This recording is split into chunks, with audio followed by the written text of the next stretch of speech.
ระเกี้ยวเจ้าตั้ง3 ประการหมายมีพระพุทธพระธรรมพระสงฆ์อันเป็นสรณะที่เปิ่งของหมู่เฮาตั้งหลายขอกราบไหว้สาบุญญาปรมีธรรมท่านอาจารย์ท่านพ่อครูอภิวัฒนวิกรมเจ้าอาวาสวัดปักตังเจริญผู้ดำเนินรายการเสียงธรรมแสงอรุณและรายการอู้จาภาษาธรรมพร้อมไปด้วยท่านครูบาอาจารย์พระสงฆ์องค์สังฆเจ้าภิกษุสามเณรทุกรูปทุกองค์ที่ท่านได้เปิดวิทยุรับฟังอยู่ต่างวัดต่างว่าด้วยความเคารพอย่างสูงสุดยิ่งครับผมขอสวัสดีเจแล้วก็ขอแสดงความนับถือสวัสดีลุงหนานผมขอกราบสวัสดีอาจารย์สุวัฒน์กิจโจหอมเหมือนกันนะครับผมขอกราบไหว้สาตุปิหนุ่มวัดไฟหินเฮาเหมือนกันนะครับผมขอกราบไหว้สาอาจารย์สามัควัดไฟหินเฮาเหมือนกันแล้วนะครับผมขอกราบไหว้สาทุกตนทุกองค์ที่ฟังขึ้น104ในเวียงขึ้น104วัดไฟหินในเวียงนี่นะครับผมขอสวัสดีกำนันหนุ่ยเฮาเหมือนกันเด้อกำนันหนุ่ยฟังนี่ก็ดีผม2 วันนั้นผมหิวเนาะไปได้เข้ารายการห่วมผมขอกราบสวัสดีพี่พิสมัยคนงามบ้านดอนตาลแม่ริมเฮาเหมือนกันนะครับผมขอสวัสดีป้าหลวงนานอาคมเตสนาเฮาเหมือนกันนะครับสวัสดีผมขอกราบสวัสดีแม่หลวงโนงบ้านต้งท้อเฮาเหมือนกันนะครับผมขอกราบสวัสดีเป็นแนนลูกสาวป้าหลวงนานเฮาเหมือนกันเด้อสวัสดีครับเป็นแนนครับผมขอสวัสดีติแม่เพนคนสู้ชีวิตเกินแสนไปแล้วสวัสดีแม่เพนนักสวัสดีพระศักดิ์เฮาเหมือนกันสวัสดีผู้หมวดชัยพรทีมสมุทรเฮาเหมือนกันสวัสดีทุกคนเลยที่ฟังขึ้นนายเวียงเนาะครับขึ้นของเฮาโตยของเวียงเป่าเป้าโตยของคุกขึ้นไปเลยครับครับสวัสดีครับขอบคุณหลายขอเจริญพรอย่างคณะสัทธาญาติโยมศรัทธาสาธุชนคนดีเฮาทุกท่านมาแล้วเนอมาแล้วมาปะกันในรายการธรรมะเพื่อชุมชนวันนี้เป็นวันโกนแล้วก็เป็นวันห่อวันดาวันนี้พรุ่งนี้เตรียมตัวเข้าวัดเพื่อขจัดกิเลสตัณหาอบรมจิตจริยวัดเข้าพรรษาห่วมกันตลอด3 เดือนเนาะศรัทธาญาติโยมวันนี้ก็เป็นวันกะวันเกียมวันห่อวันดาข้าวต้มข้าวนมวันนี้นะพ่องก็กำลังห้องก็ห่อละกำลังนึ่งพ่องก็กำลังต้มข้าวต้มอันห่อนึ่งนี่แปลงไว้ตะกี้แล้วเนาะ ห่อนึ่งนี่แปลงไว้ตะกี้ส่วนว่าข้าวต้มขนมนี่เอาไว้นึ่งมะหลุนฟังเตดตัวฟังเตดไปตัวก็ฟังรายการนี้ไปตัวก็นึ่งขนมไปตัวแต่มันไปใจพวกเนอะระวังน้ำมันนึ่งแห้งเนอะสถาญาติโยมขนมไหม้ยุ่งเนอะเนาะรายการธรรมะเพื่อชุมชนนี้ก็มีตนตัวอาตมาภาพเก้ากับผมสามเณรรักปัญโยนันท์แห่งวัดสันเหมือง ตำบลหนองล่องอำเภอเวียงหนองล่องจังหวัดลำพูนเป็นผู้ดำเนินรายการเฮาจะปะกันเป็นประจำกู้วันอังคารตั้งแต่เวลา2 ทุ่มถึง4 ทุ่มทางสถานีวิทยุแห่งนี้อันมีสถานีวิทยุคลื่นพระพุทธศาสนาการศึกษาและวัฒนธรรมวัดฝ่ายหินตำบลสุเทพอำเภอเมืองจังหวัดเชียงใหม่ 104.50 เมกะเฮิรตซ์โดยเมตตาธรรมของท่านอาจารย์ท่านพระครูสมุวิสุวัตวรกิจโจ และก็สถานีวิทยุคลื่นวัดพระบาทอุดมน้ำบ่อสาวา 100.25 เมกะเฮิรตซ์อำเภอฝางจังหวัดเชียงใหม่โดยเมตตาธรรมของพระเดชพระคุณหลวงพ่อสุจิตตานุรักษ์แล้วก็ท่านอาจารย์จำเริญท่านอาจารย์จำเริญโชติธรรมโมแล้วก็ตุปิโจสถานีวิทยุธรรมะของชุมชนห้วยตองสักเรดิโอตั้งอยู่ที่วัดห้วยตองสักตำบลขวงเปาอำเภอจอมตองจังหวัดเชียงใหม่98.75 เมกะเฮิรตซ์โดยเมตตาธรรมของหลวงพ่อวาปีวรมณิตกับท่านอาจารย์ชวริตชัยวังโสสถานีวิทยุมนเสียงธรรมอำเภอแม่แจ่มจังหวัดเชียงใหม่ตั้งอยู่ที่วัดบุพารามตำบลจ้างเคิงอำเภอแม่แจ่มจังหวัดเชียงใหม่ความถี่ 106.25 เมกะเฮิรตซ์ โดยเมตตาธรรมของหลวงพ่อมงคลวิสิทธิ์แล้วก็ท่านปรัตน์อุทัยทั้งสองท่านแล้วก็สถานีวิทยุบ้านทุ่งเรดิโอ 89.50 เมกะเฮิรตซ์โดยการถวายเวลา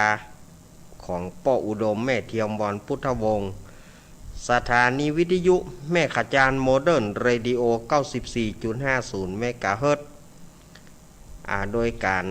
เอื้อเฟื้อถวายเวลาโดยป้อน้อยสุวรรณแม่อนงพรหมมินทร์สถานีวิทยุแม่วางเรดิโอสถานีวิทยุเวียงป่าเป้าเรดิโอสถานีวิทยุดอยหมอกเรดิโอสถานีวิทยุเมืองพานเรดิโอสถานีวิทยุชุมชนคนเมืองลี้แล้วก็สถานีวิทยุอย่างก็สถานีวิทยุวัดบุญยวาสจังหวัดลำปางแล้วก็หลายๆสถานีเนาะที่เปิ่นฮับลิงก์สัญญาณในค่ำคืนนี้มาปะกันวันนี้เป็นวันอังคารที่12 กรกฎาคมพุทธศักราช 2565 เดือน10เหนือเดือน8ใต้ออกมานี่14ค่ำพร่ำว่าเป็นวันห่อวันดาวันพรุ่งนี้จะเป็นวันอาสาฬหปูจาเป็นวันเข้าพรรษาของพี่น้องเจ้าบ้านศรัทธาญาติโยมก็ตื่นกันเจ้าเนาะไปทำบุญศูนย์ตานวัดวาอารามต่างๆตานขันเข้าขันแนมเพื่อแต่ปิตามารดาพ่อแม่ผู้วัยชนก็ดีไปตานขันเข้าเพื่อแต่พ่อแม่ที่มีชีวิตอยู่ก็ดีวันพุธนี้นะอันนี้แล้วก็มาฟังน้ำฟังธรรมกันหลายวัดหลายวาเพื่อก็จะมีการฟังธรรมบางพ่องก็ฟังเมื่อเจ้าบางพ่องก็ฟังตอนบ่ายอันนี้ก็เอาตามสะดวกวัดวาอารามว่าเนาะวันนี้อาตมาภาพจะของดการสวดมนต์วันหนึ่งของงดการสวดมนต์วันอังคารหนึ่งเนื่องด้วยว่าสาระมันมีนักมีหนาวันนี้สาระต่างๆมันมีนักมีหนาแล้วก็จะได้เตดน้ำเตดทำเล่าทำแถมอย่างแถมวันนี้เนื่องด้วยว่าสาระมันเต็มโต๊ะ วันนี้อาตมาขออนุญาตสวดมนต์อังการเดียวบ่ได้เนาะศรัทธาญาติโยมจะไปโคดไปเกียดกันเนอะอาตมาภาพขอวันอังการเดียวถ้าอันนะอาตมาภาพจะบ่สวดมนต์วันนี้ศรัทธาญาติโยมที่จะเอาน้ำมนต์กับอาตมาขอสุมาเนอะขอสุมากับศรัทธาญาติโยมมันสาระอันอย่างต่างๆมันก็นักอาตมาก็จะได้เล่าช่วงของการเข้าพรรษาเนี่ยอาตมาก็จะเอามาเล่าอันอย่างคือมันเสี่ยงเหียเนาะแล้วก็มันบ่ได้ค้างคาแต่กูเตือมันก็บ่ได้เล่าอย่างดีศรัทธาญาติโยมเปิ้นก็ถามอย่าบอกเอามาเล่าอย่างไรก็บ่ดีเนาะวันนี้อาตมาภาพของงด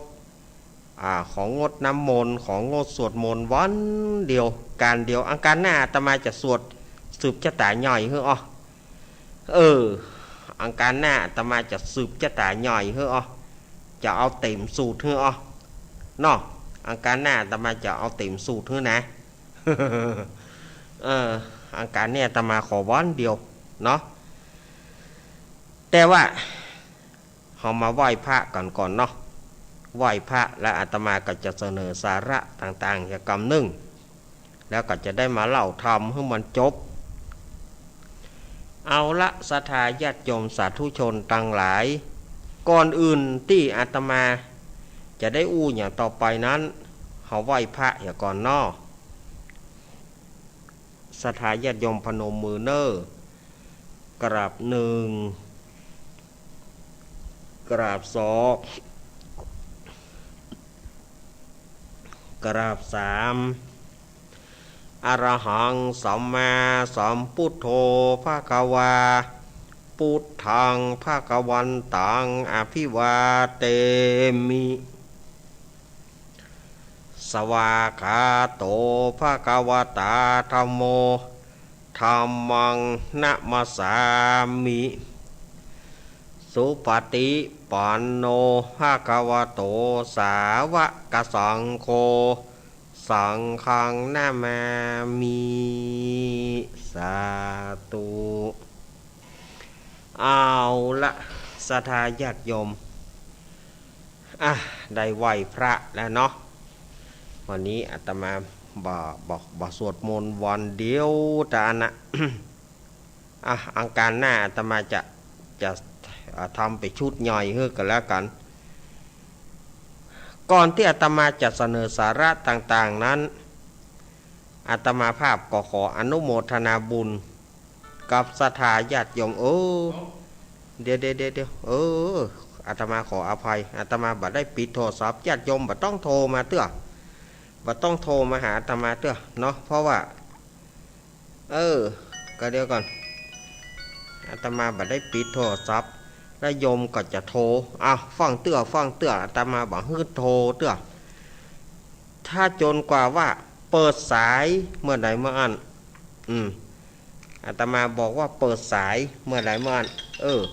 อาตมาปิดหมดละอาตมาบ่อนุญาตถ้าเวลาที่ช่วงเข้ารายการอาตมาบ่อนุญาต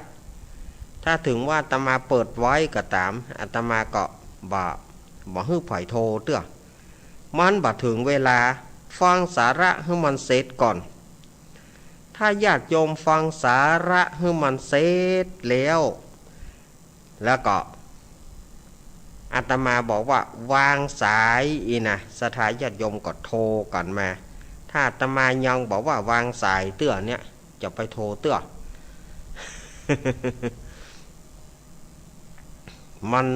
มันขาดตอนบางทีญาติโยมโทรหาอาตมาบ่ได้โทรหาเจแล้วเจก็โยนโทรศัพท์มาให้อาตมาเนี่ยแล้ว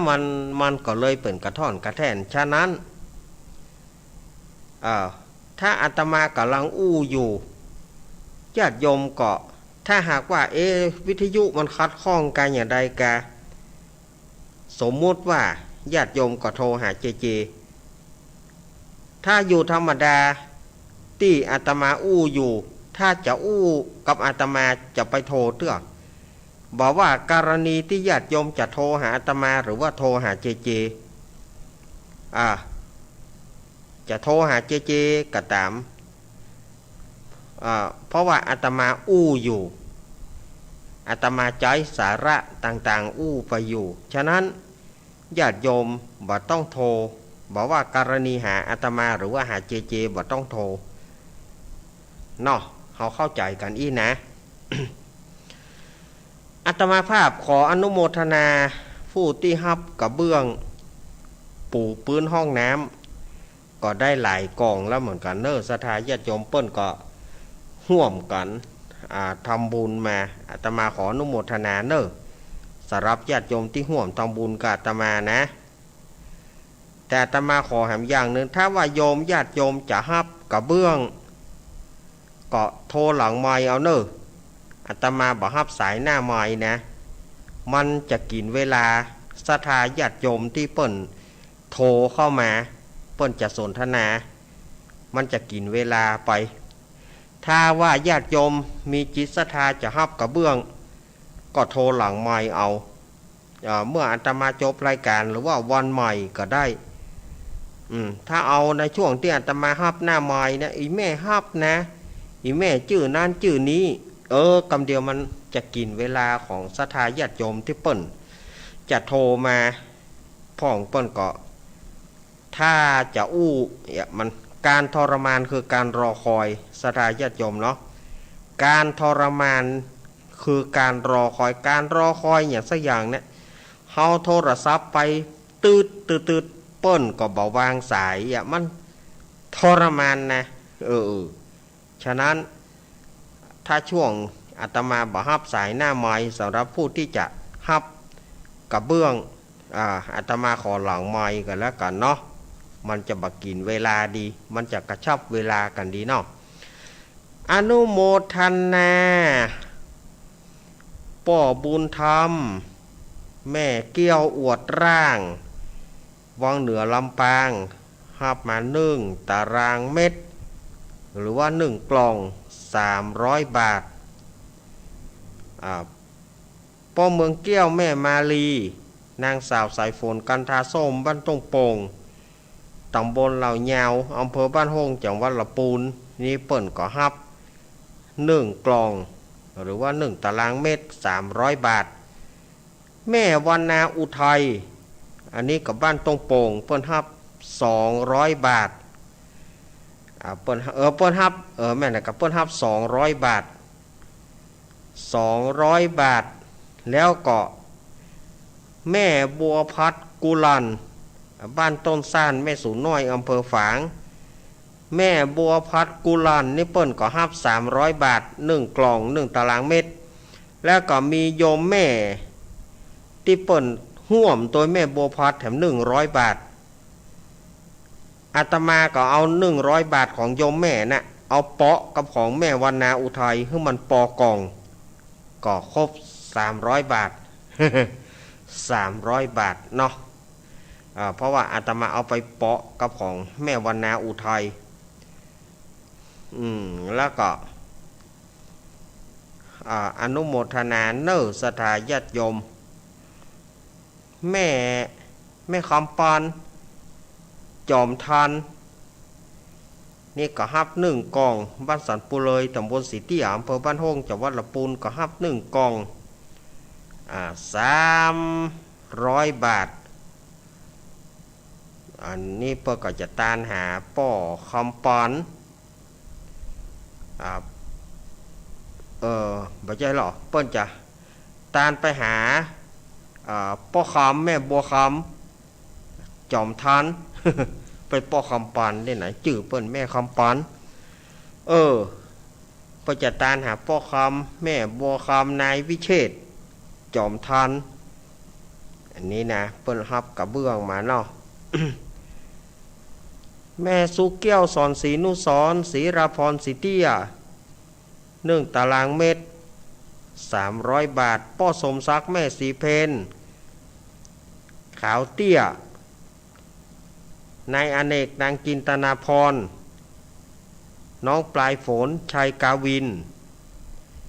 เปิ้นก็ ห่วมกันตึงป้อผู้กองพรศักดิ์คุณแม่คุณนายประนอมพรหมสุวรรณดีนี่ก็ฮับแปม1 กล่องถึงแม่ฟองคำจีนาอิเปิ้นห่วมกันมา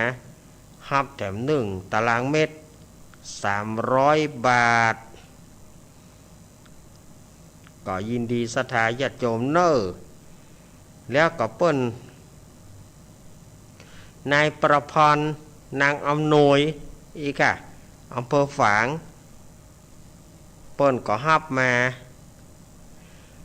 เปิ้นก็ฮับมาแถม200 บาทเปิ้นฮับมาตะใดเนี่ย250150 บาทเปิ้นฮับมา150มันก็ได้เกิงตารางเมตรเอามาเป็นหยังเกิงก็เกิงเกิงก็เกิงมันเป็นหยัง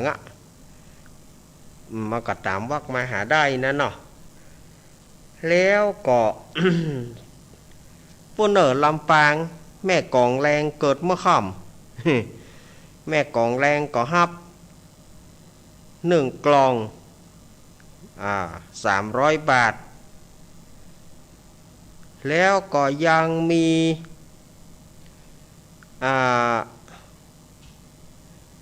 แล้วก็ยังมีแม่สีทรเปรมจิตกับแม่สวรักษ์อำเภอชัยปราการหนองบัวชัยปราการอันนี้เปิ้นห่วมกันคนละกองแม่สีทรกอง1แม่สวรักษ์กอง1ก็เป็น600 บาท600 บาทเนาะศรัทธาญาติโยมที่เปิ้นฮับมาแล้วก็โยมแม่อย่างที่โทรมาวันนั้นเนาะสันปุเลยดอยสะเก็ดเชียงใหม่โยมแม่นามสกุลโยมแม่บัวผาโยมแม่บัวผาเครื่องคำโยมแม่บัวผาเครื่องคำอีกสันปุเลยดอยสะเก็ดนี่เปิ้นก็บริจาคมา500 บาท500 บาทมันก็ได้กล่องมันก็ได้ตารางเกิงอาตมาเอาของโยมแม่ที่ตะกี้เนาะอาตมาเอาของโยมที่หอมแม่เพน150นี่นะอาตมาก็เอามาเปาะให้มันปอ600เห็นให้มันปอ2 ตารางเมตรเห็นเนาะอาตมาเอามาเปาะอันที่ใดมันน้อยอาตมาก็มาเปาะแล้วก็ที่เปิ้นหอมกับท่านอาจารย์ท่านพระครูปรัตน์ณัฐพงศ์ทิตาวุฒศิริอันนี้ก็เปิ้นหอมกับท่านอาจารย์ท่านพระครูปรัตน์ณัฐพงศ์เจ้าวาดวัดดอนจันทร์อันนี้เปิ้นหอมมานะแล้วก็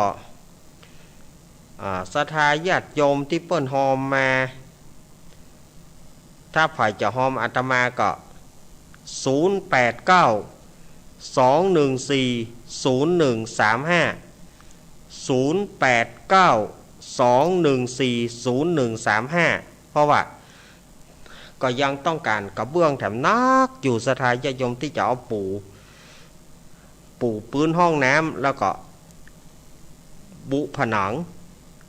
ตึงกระเบื้องบุผนังตึงกระเบื้องปูพื้นเนี่ยยังขาดแถมนักอยู่ถ้าฝ่ายจะห่วมกาตมาก็089-214-0135เนาะถ้าฝ่ายที่จะฮับกระเบื้องแต่ว่าวงเล็บหลังใหม่เนอะ วงเล็บหลังใหม่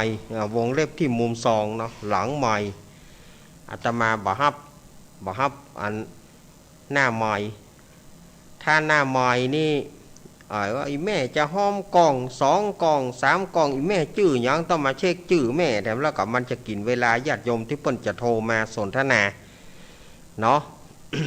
เขาเข้าใจกันเนาะ บ่โคตรกันนะบ่โคตรกันนะเอาละศรัทธาญาติโยมวันนี้เมื่ออาตมามาแล้วก็จะมาอู้กันเรื่องของวันนี้จะเอาหลายเรื่องด้วยกันว่าอันนี้สงส์เข้าพรรษามันเป็นจะใดแล้วมาประวัติเก่าประวัติเงาของการเข้าพรรษามีมาเมื่อใดมีตั้งแต่พุทธกาลมีตั้งแต่ต้นพุทธกาลหรือว่าที่เปิ้นได้เทศได้สวดธรรมจักรได้เทศธรรมจักรกับปวัตตนสูตรนั่นเลยกา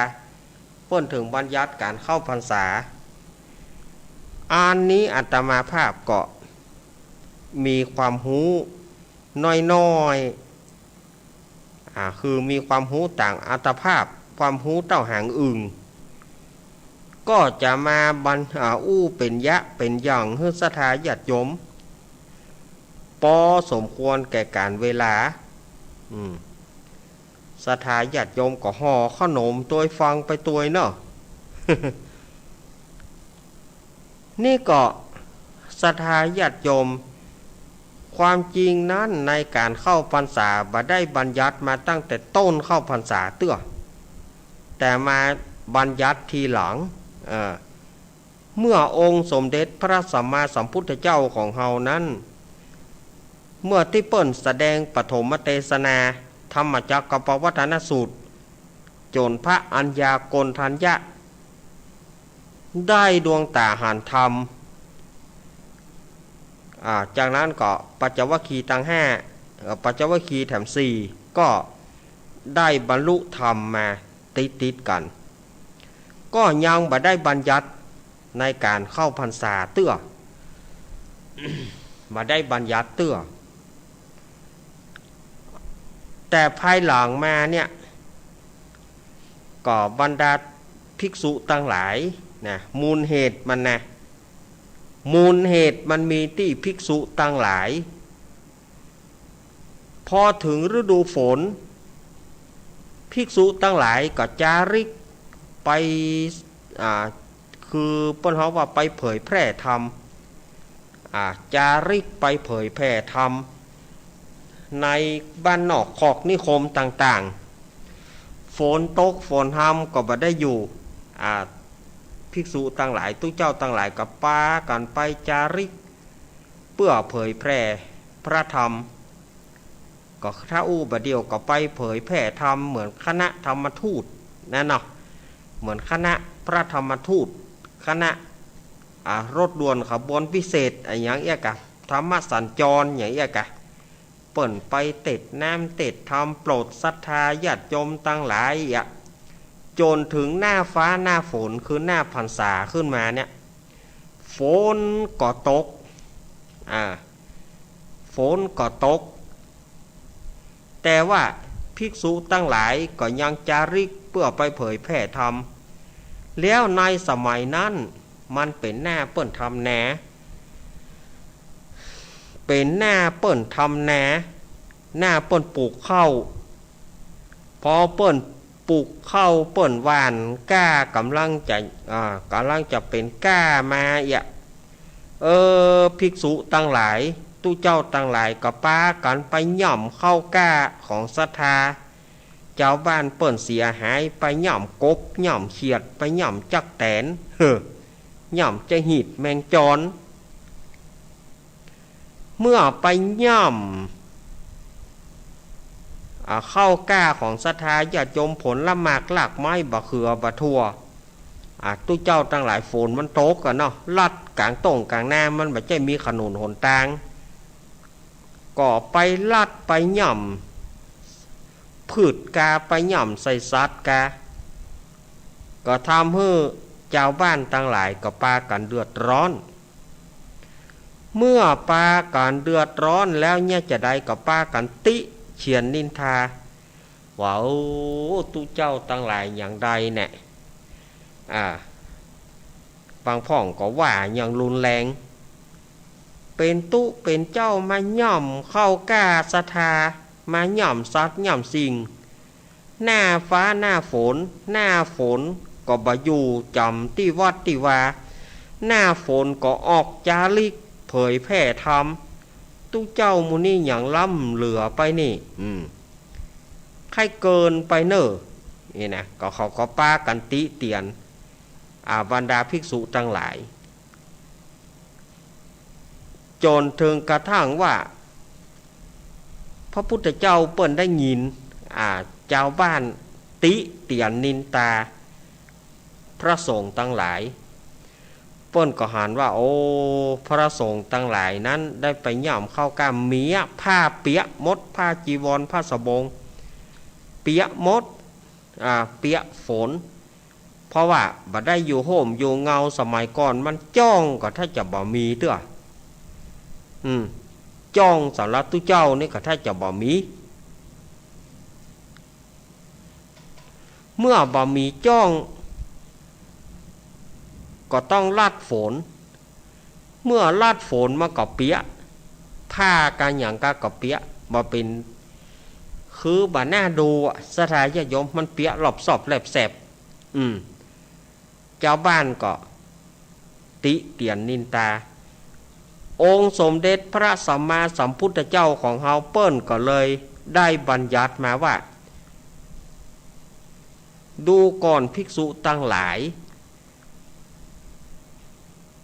ตั้งแต่เดือน10เหนือแหม1ค่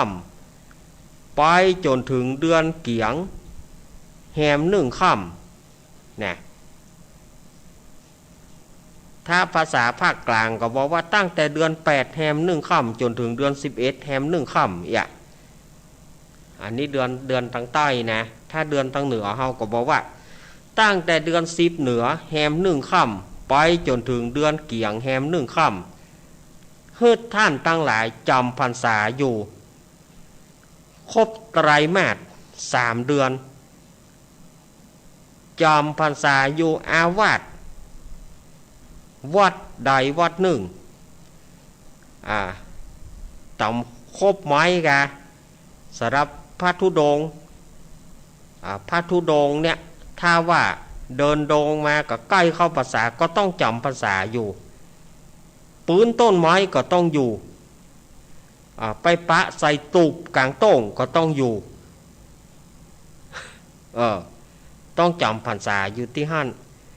บ้านห่างกาอย่างกาก็ต้องจำพรรษาอยู่ที่หั่นจนครบ3เดือนอย่างที่อาตมาว่าไปตะกี้ก็ถือว่าพรรษาเฮาบ่ขาดถ้าจำเป็นที่จะต้องไปมีธุระจำเป็นที่จะต้องไปก็ต้องมีการสันตหะคือการลาบอกว่าขอลากิจด้วยความจำเป็นที่จะต้องไปนอนค้างอ้างแรมที่หั่นที่นี่อันนี้ถือว่าภิกษุรูปนั้นพรรษาบริบูรณ์พรรษาบ่ขาดอันนี้คือเป็นเรื่องของเข้าพรรษาตั้งแต่นั้นมาก็ศรัทธาญาติโยมทุกเจ้าทั้งหลายก็ ได้จำพรรษาตั้งแต่นั้นไปต้นมาคือแรกต้นพุทธกาลเนี่ยยังบ่มีการจำพรรษาเตื้อแต่ภายหลังมาที่อาตมาเล่าไปข้างต้นแต่เกี้ยเปิ้นก็เลยบัญญัติให้มีการเข้าพรรษาคือจำพรรษาอยู่จนครบไตรมาสใน3เดือน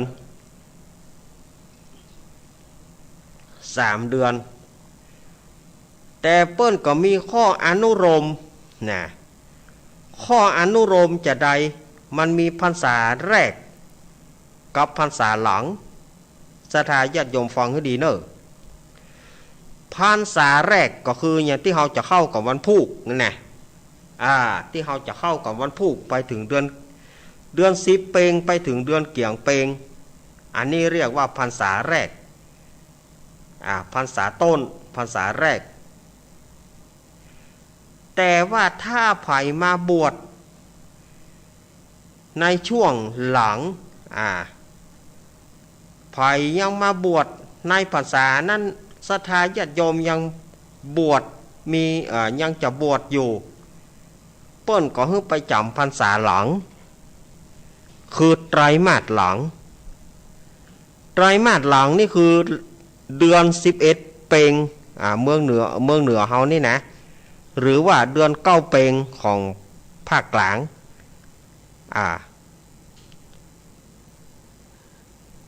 เดือน11เพ็งไปจนถึงเดือน2เพ็งอันนั้นเป็นไตรมาสหลังหรือ3เดือนหลังอันนี้ก็กรณีที่ไผบ่ได้ไปนอนวัดนอนวาก็มาเอาภาษาหลังเพะแต่ต้องออกคนเดียวเนอะอันนั้นจะต้องออกในวันเดือน2เพ็งปุ่นเพราะว่าไตรมาสหลังที่เราจะเข้ากับวันพุธเพราะว่าไตรมาสแรกหรือว่าถลายมาสกำเมืองง้องว่าถลายมาสถลายมาสแรกแล้วก็ถลายมาสหลังถลายมาสแรกนี่ก็คือตั้งแต่เดือนเกี่ยงเดือน10เพ็งไปจนถึงเดือนเกี่ยงเพ็งอันนี้เรียกว่าถลายมาสแรกถลายมาสที่2เดือน11เพ็งไปจนถึงเดือน2เพ็งเป็นถลายมาสที่2ถลายมาสหลังอันนี้คือถ้าว่าไผจะยังบ่ได้เข้าวัดเข้าวาเตอก็เข้าอันหลังนี้ก็ได้อันนี้เปิ้นว่าอี แล้วอานิสงส์มันจะมีก่อ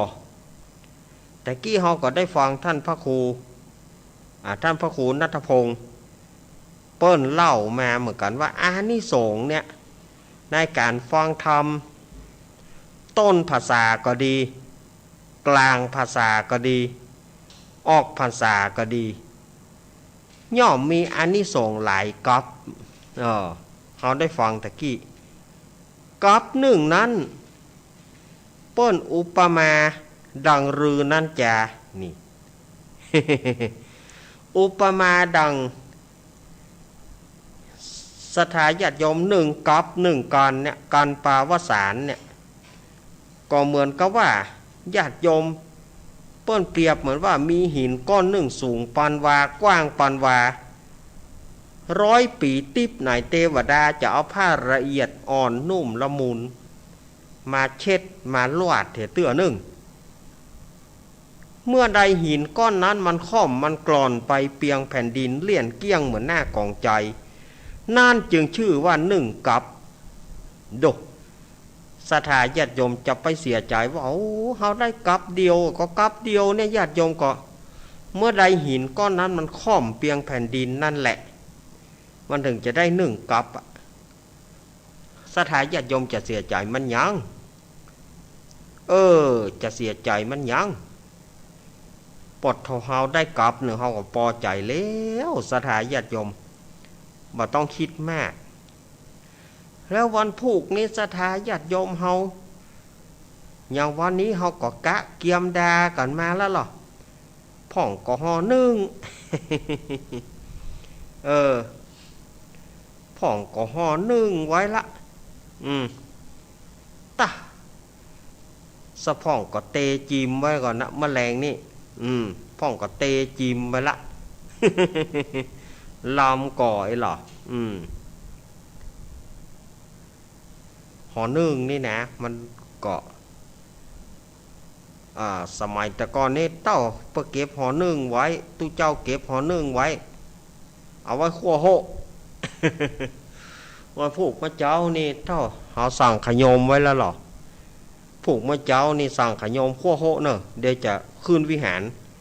ก็เดี๋ยวขึ้นวิหารแล้วก็เดี๋ยวจะลงมานี่นะขยมขอตึงหูหรอเสาะผักเสาะจะไข่เสาะอันยังกกบะลกกกกากกกบะต้องงานเนี้ยจะไข่บะต้องซอยกกเอากกบะลกกกกาก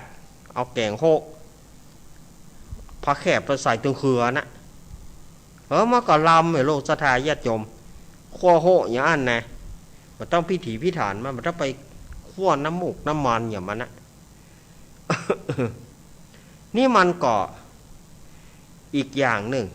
อันนี้ลวดไปว่าเพียวของกินพุทธทาญาติโยมฉะนั้น ตุเจ้าตั้งหลายพระเนนตั้งหลายก็จะเริ่มเข้ากันในวันที่14วันที่14กรกฎาคมคือวันฮือนี่วันฮือนี่พระสงฆ์องค์เนนก็จะได้อธิษฐานเข้าภาษาวัดใครวัดมันก็ไม่จำเป็นก็ไม่ได้ไปนอนค้างอ้างแรมแต่อย่างอาตมาเขาเนี่ยเป็นนักจัดรายการวิทยุอันนี้เปิ้นก็มีข้ออนุโลมปฏิโลมเหมือนกันมันจำเป็นแต่เฮาก่อนที่เฮาจะออกวัดนะเฮาก็สันตหะลาไว้ล่วงหน้าคืออย่างต้องสันตหะลาไว้ล่วงหน้าการอุปสรรคการฟ้าการฝนเดี๋ยวบางทีไปคำฝนคำหยังมันบ่ได้ปิกเป็นเตี้ยงคืนฝนก็บ่ยั้งเฮาสันตหะไว้เลยสันตหะไปล่วงหน้า7 วันกันน้าฝนจะตกก็จะมันเตอะเฮาก็ถือว่าเฮาปิกไปภาษาเฮาบ่ขาดอย่างอาตมาเขาเป็นนักเผยแพร่นักจัดวิทยุถ้าจะไปจะมาอาตมาเขาก็ต้องสันตหะละจะไปไหนก็ต้องสันตหะไว้เลยก่อนว่ามันเกิดอุบัติเหตุที่มันบ่ได้ปิกไอ้ล่ะเอาภาษาอังกฤษให้หน่อยเหรอมันอุบัติเหตุเขาว่าบ่ได้ปิกฝนมันตกกะอย่างกะพายุอยู่ทางหน้ากะหน้าฟ้าหน้าฝนเนี่ยมันหน้าพรรษาเนี่ยสถานญาติโยมมันเป็นสิ่งที่อุปสรรคสำหรับพระเนนสำหรับอย่างอาตมาเขาไปจัดรายการก็ดีไปเทศก็ดีอย่างก็ดีก็ไปเจอฝนเจอฝนก็เจออย่างการเนี่ยมันก็มันจะอีดหน่อยถ้ามันป้นพรรษาไปแล้วก็ดีนะแต่ในช่วงพรรษาเนี่ยอย่างอาตมาเขาจัดรายการเนี่ยมันอาจจะผสมบูรณ์เท่าใดบางเตื้อฝนตกหนักเกินไปเป็นฟ้าแมบฟ้าห้องก็จำเป็นที่จะต้องปิดจำเป็นที่จะต้องยั้งในการมาฝืนมาก็บ่ได้หรือถ้ามาแล้วมันตกมันปิกบ่ได้เขาก็ต้องมีข้อเขาต้องสันตหะละไว้เลยว่าข้าพเจ้าจะจงใจปิกมานั่นนะแต่มันเนื่องด้วยมันปิกมาบ่ได้มันสุดวิสัยอันนี้เพื่อก็ถือว่าพระสงฆ์พระเนนพรรษาบ่ขาดบริบูรณ์ถ้าจำเป็นถ้าอยู่เปิ้นอยู่ไกลพ่อแม่เปิ้นบ่สบายสมมุตินะพ่อแม่เปิ้นบ่สบายหรือว่าพ่อแม่เปิ้นหรือว่าญาติเปิ้นตายอันนี้มันจำเป็นเปิ้นก็สันตหะก็ถือว่าภาษาบริบูรณ์บ่ขาดเนาะถือว่าภาษาบริบูรณ์บ่ขาดอันนี้ก็แจ้งกับศรัทธาญาติโยมว่ามันเป็นที่มาที่ไปอย่างอี้การในการเข้าภาษาอันนี้ส่งมันได้นักอย่างที่อาตมาว่านะบอกว่าเขาจะฟังธรรมศรัทธาญาติโยมจะได้มีโอกาสฟังธรรมก่อนในช่วงพรรษาเนี่ยศรัทธาญาติโยมว่างจากการทำไร่ทำนาว่างจากการเก็บบะลำยงบะลำย้อยเว้นจากการอย่างวันพระวันศีลก่อนถ้าสละได้กับสละมาฟังเทศน์ฟังธรรมเหี่ยกรรมฟังธรรมเพื่อชำระจิตใจชำระศีลให้บริสุทธิ์บางเตื้อเฮามัวหมองไปบางเตื้อเฮามัวเฮาหมองเตื้อครอบครัวตั้งบ้านพ่องกาเรื่องราวของพี่น้องเจ้าบ้านกาเรื่องราวอันหยังกามันบ่ม่วนอกบ่ม่วนใจก็ขอให้เฮาได้มาชำระจิตชำระใจคือการอาบน้ำฟังธรรมแต่ละวันพระแต่ละวันพระวันพุธนี่ก็เป็นปฐมวันพระปฐมวันพระแรกวันพุธศรัทธาญาติโยมก็จะได้เริ่มเข้าวัดฟังธรรม2-3 ปีมานี่โควิดมันหนักแต่ปีนี้ก็คงจะอนุโลมให้มีการฟังเทศน์ฟังธรรมกันได้2 ปีที่ผ่านมานั้นนักแก่ขนาดว่า เอาครัวมายังบ่ได้เข้าวัดแต่สถานญาติโยมเอาครัวตำไว้นอกกันเอาครัวไว้นอกกันแล้วว่าได้ตู้มินี่เนาะ อ่ะเอาครัวตามมาตู้มาเอาคนเดียวเด้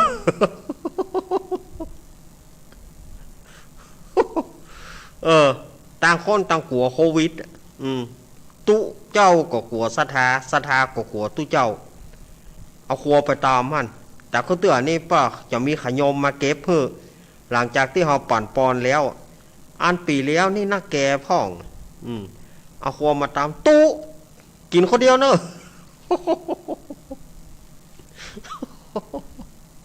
อันนี้แต่นะสดายญาติโยม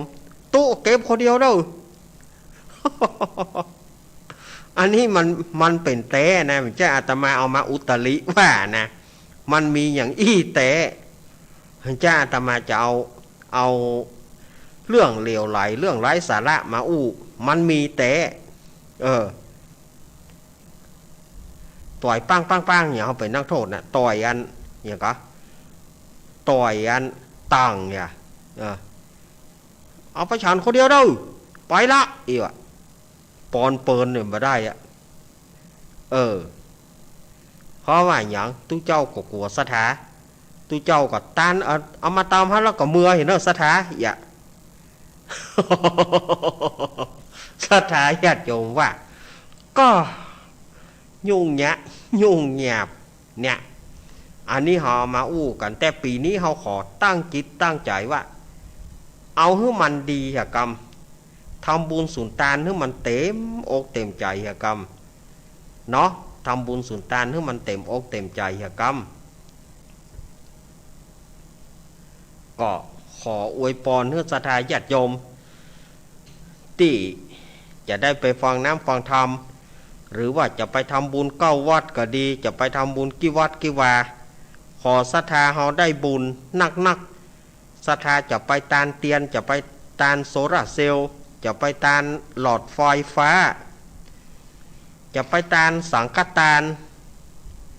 อันยังกระจ่างขอศรัทธาญาติโยมเขาได้บุญนักก็แล้วกันอาตมาขออวยพรศรัทธาญาติโยมได้บุญนักเน้อ ศรัทธาญาติโยมก็ที่ฟังอยู่ตอนนี้ก็นึ่งขนมก็มันไปใจน้ำเพราะมันไปใจน้ำมันนึ่งพ่อง เนาะไปใจน้ำมันนึ่งเพราะว่าขนมไม่บ่ได้ตานนะ น้ำมันนึ่งแห้งขนมไม่อ่ะศรัทธาเอาม่วนบ่ได้เนอะศรัทธาเนอะอันนี้คืออานิสงส์ในการที่เราจะไปฟังน้ำฟังธรรมกันในแต่ละพรรษาเปิ้นก็สืบทอดกันมาละ 2,564 พรรษาที่ผ่านมากำลังจะเข้า65เนี่ยศรัทธาญาติโยมกำลังจะเข้า 2,565 เนี่ยที่จะผ่านจะเข้ามาในวันพรุ่งนี้ตลอดไตรมาส3 เดือน13 วันพระ13 วันศีลศรัทธาญาติโยมก็จะได้ไปฟังน้ำฟังธรรมหรือว่าศรัทธาญาติโยมบ่ได้ไปอีป้อยแม่บ่มีโอกาสได้ไปก็อาศัยวิทยุเปิ้นก็จะได้มาเทศน้ำพระสงฆ์องค์เนนก็จะได้มาเทศน้ำเทศธรรมผ่านทางวิทยุคลื่นต่างๆอย่างคลื่นสีขาวของเฮาก็ศรัทธาญาติโยมก็ท่าฟังกันแล้วกันว่าเปิ้นจะเริ่มเทศเปิ้นจะนิมนต์วัดไหนมาเทศวันใดมาเทศเฮาก็ฟังกันเรื่อยๆเนาะศรัทธาญาติโยมก็มาถามอาตมาว่าอีแม่ใครปูจากันเทศอีพ่อใครปูจากันเทศฟังก่อน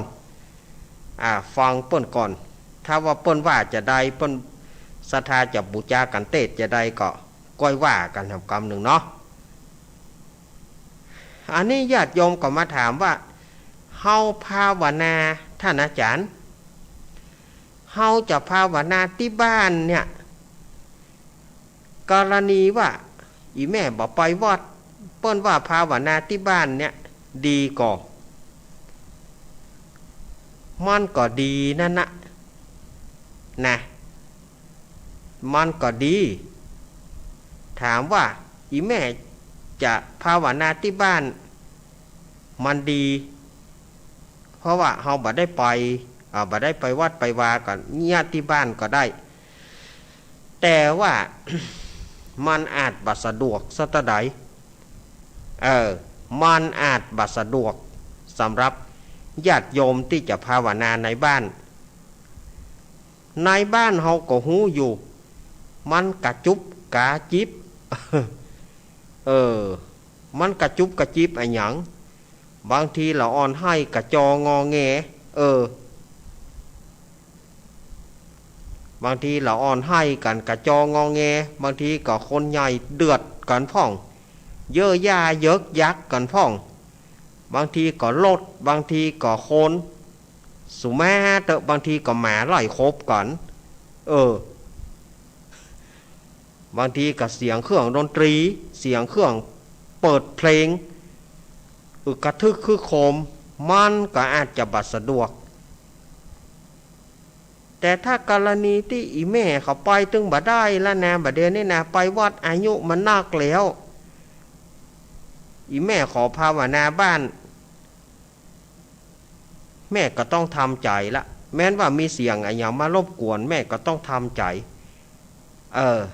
มันจำเป็นแล้วหรอก็ต้องทำใจหน่อยทำใจแต่ก็แม่ก็นึกใจให้นะกะภาวนาถ้าเขานั่งได้นะนั่งได้กับภาวนาเขาไปวัดมาได้กับเงียบที่บ้านฮะนะพุทโธพุทโธบ่ต้องไปสนใจเสียงอะไรอย่างมันมารบกวนก็ถ้าไปสนใจมันน่าพุทโธอยู่ในสูตรท่านอยู่ในมุ้งท่านพุทโธพุทโธอยู่ท่านใจกรณีว่าอีแม่นอนตีต่างตีเตียงอีป่อนอนตีต่างตีเตียงแล้วท่านอาจารย์อันนี้ก็ภาวนอนไปเลย ภาวนอนไปเลยภาวนานั่นนะเขาภาวนาในท่านอนภาวนอนเขาว่าภาวนอนภาวนอนไปเลยก็หายใจเข้าพุทหายใจออกโทไปเรื่อยๆอย่างแม่จะเริ่มพรรษานี้ อีแม่ค่อยนอนอีแม่ภาวนาอีแม่นั่งบ่ได้อีป้อนั่งบ่ได้อาจารย์เหยก็อย่างที่อาตมาว่านะภาวนอนก็คือนอนแล้วก็นึกใจภาวนาขำนอนท่านนะพุทโธพุทโธวันละเล็กวันละน้อยเขาเริ่มต้นเขาก็ อีแม่บ่เคยเนี่ยนะ ยกเว้นที่เปิ้นเคยที่เปิ้นเนี่ยเป็นประจำนะเขาก็บอกว่าแต่ที่เปิ้นบ่เคยถ้านอนแล้วเปิ้นบ่เคยภาวนาอีแม่ก็เริ่มสมมุติจะเข้าภาษาวันพุธเนาะโยมก็เริ่มตั้งแต่วันพุธนี้ไปต้นไปโยมก็เริ่มภาวนาในท่านอนของโยมนั่นนะเอาสักเริ่มต้นเอาก็เริ่มสัก1 นาทีกะพุทโธพุทโธสัก1 นาทีต่อไปวันหลังเขาก็เพิ่มเป็น2 นาทีต่อไปกับ3 นาทีวันต่อไปกับ4 นาที5 นาทีถ้ามันม่วนอกม่วนใจกับไปเงาจะวันละ10 นาทีวันละ20 นาทีวันละชั่วโมงกะวันละ2 ชั่วโมงกะสบายสบายญาติโยมเฮาบ่ต้องไปเอา ว่าต้องไปกึดอย่างนักแล้วก็บ่ต้องเอาลมหายใจไปขว้างละบ่ต้องเอาลมหายใจเขาไปขว้างกึดกะเมื่อใดจะตายบ่พ้องนี่กึดตายก็ตายตายก็ตายแต่มันบ่ถึงเวลามันบ่ตายไม่เหยสะพ้องก็นอนตีต่างตีเตียงเมื่อใดจะตายเมื่อใดจะตายก็มันบ่ถึงเวลาตายเอาที่เฮาว่านี่เฮาเอามานึกพุทโธอย่าบ่ดีว่ะเนาะเฮาเอามาระลึกใจพุทโธพุทโธเนี่ยอาตมาว่าจะเป็นบุญอานิสงส์กับญาติโยมนอนนะเฮาไปบรรลุก็นอนพุทโธแต่ละวันว่างๆเราอ่อนตึ้งมาอยู่ หลานเลนไปโรงเรียนอันนี้ อาตมาว่าโอ้ญาติโยมซ้ำมีโอกาสก็หา อาตมาว่ามีโอกาสนะภาวนาพุทโธพุทโธพุทโธในท่านอนอย่างนั้นนะอาตมาว่าโอ้สุขใจนะเนาะสุขใจนะอ่า อันนี้อาตมาก็ได้เอามาเล่าเกร็ดเล็กเกร็ดน้อยเอามาเล่าศรัทธาญาติโยม3 ทุ่มแล้วศรัทธาญาติโยมเนาะโหวุยแค่นะอ้าวอันนี้อาตมาก็แสดงเป็นสเต็ปไปเนาะแสดงเป็นสเต็ปไป ต่อไปนี้อาตมาก็เมื่อ3 ทุ่มแล้วอาตมาก็จะเตะน้ำเตะธรรมเล่าธรรมที่ค้างไว้คือเรื่องกาแล8 แรงออกยอดวันนี้อาตมาจะเอาให้มันจบเห็นเนาะมันเหลือบะนักบะน้อยมันเหลือบะนักบะน้อยอาตมาก็จะเอาให้มันจบไปเหียเจ้าภาพลักษ์ยังเป็นทางการก็ป่อสมศักดิ์แม่สีเพนแล้วก็ลูกเต้าเราหลานเนี่ยเนอะเตี้ยตามาว่าไปตะกี้แล้วนะแล้วก็ป่อเจิญแม่จันนวลการทำมูลนายเถิดพงนายพัดพงการทำมูลนี่ป่อน้อยเจิญอันนี้เปิ่นก็ขอไปเจ้าภาพการเตะการทำโดยแล้วก็แม่ขันเกี้ยวโปธาพันธ์บ้านตาลุกบ้านสารอันนี้เปิ้นก็ห่วมกระเบื้องโดยเปิ้นก็ฮับกระเบื้อง2 ตารางเมตรอีกกะหา2 ตารางเมตรแล้วเปิ้นปูจากันเตะโดยแม่ขันแก้วโปธาพันธ์เปิ้นก็ฝากลูกเขยเปิ้นมาฝากสทปุ้ยมาก็ได้ฮับแล้วเนอะแม่ขันเกี้ยวเนอะกันเตะแล้วก็ขับกระเบื้องปูพื้นห้องน้ำวันนี้บ่ได้น้ำมนต์สักกรรมเนอะแม่ขันเกี้ยว สุมาแม่ขันเกี้ยวตัวเนอะวันนี้มันเอาสาระต่างๆมาเล่าอย่าพ้องเนาะสุมาแม่ขันเกี้ยวเนอะบ่ได้น้ำมนต์สักกรรมแล้วก็ศรัทธาที่เปิ้นฮับกันเตะกันทำนายพิกุลอย่างนายอุทิศนางพิกุลกิติจิตแล้วก็แม่จันทาสิริรำปางกุคนที่ห่วมบุญกับแม่เพนมาก็อาตมาภาพก็ขออนุโมทนาบุญกับศรัทธาญาติโยมเนอเมื่อวันอังคารที่แล้วอาตมาภาพได้เล่ามาถึงที่ว่าพระเจ้าเมืองพระเจ้าพาราณสีหล่นตัวกวาง ขี่ม้าหล่นตัวกวางโดยมีเจ้าตุ๊กตาหล่นตัวแต่ว่าหล่นตัวอย่างใดก็บ่ตันหลงเมื่อหลงแล้วต่างคนก็ต่างหิวเจ้าตุ๊กตานี่นางอโนจาได้แปลงเข้ากุบงาเอาเข้าใส่หมวก เอาหมวกซุบหัวมดบะตอมหัวมันวะฮะเนาะมดยังบะตอมหัวมันฮะ แล้วก็เอาเข้าใส่ในหมวกซุปไปพอหิวเข้าก็ปาดกินที่นี่เสบียงอาหารของพระเจ้าพาราณสีก็หมดแล้วเนี่ยอาหารก็หมดพระเจ้าพาราณสีก็หากินน้อย โอ้กินอย่างกินคนเดียวกินเพียงหมวกพุ่นเกี้ยวหมวกครอบขอกินน้อยแล้วเมื่อพระเจ้าพาราณสีได้กินก็มีกำลัง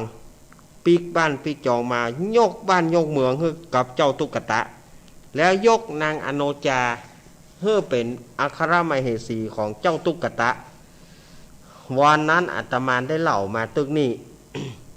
วันนี้อาตมาภาพก็จะได้เตศแล้วก็ได้เล่าต่อไปเนาะ นะโมตัสสะภะคะวะโตอะระหะโตสัมมาสัมพุทธัสสะสาธะโวฟังราโสตุจานาสัพปุริสะตั้งหลายตั้งยิ่งใจม้วนหมู่อันมานั่งอยู่หลายลา